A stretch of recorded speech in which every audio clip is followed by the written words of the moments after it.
Do you want to build a snowman? Anyway, I just wanted to show you the snowman that our kids made and talk to you. My name is Kent. I want to talk to you today about Matthew chapter 20. Just a few little observations about it. So if you haven't read Matthew 20 yet, why don't you just pause this video right now and just read Matthew 20.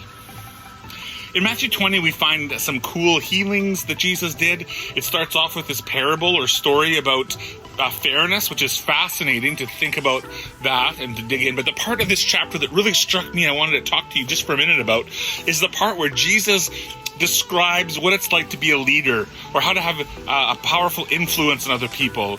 And he says in this passage, read it again, look what he says. It's not that you're like everyone else in the world, using your power and position over other people to make them do things. It's you're inspiring and encouraging and developing and leading them and influencing them by serving. And you'll hear this word servant leadership. And I think it's a powerful picture, and the Bible picks it up in other parts. And one example of servant leadership is, it happened to me when I was learning to be a pastor in between years of Bible school. I was about 20 years old. I went to Banff, Alberta, and I worked in a church. And as kind of an intern for the summer, a young person, never really worked as a pastor before. And the pastor I worked under, his name was Pastor Irv. And Pastor Irv was close to retirement age at that time.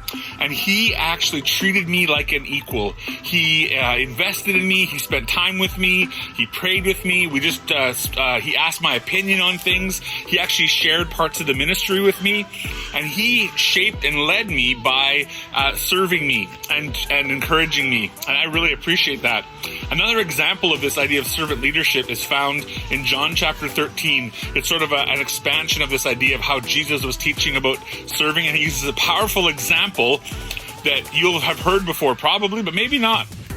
I encourage you to look up John chapter 13. It'd be like a little treasure hunt for you and find out the little thing that Jesus did with his disciples that showed this principle of leading others by serving them.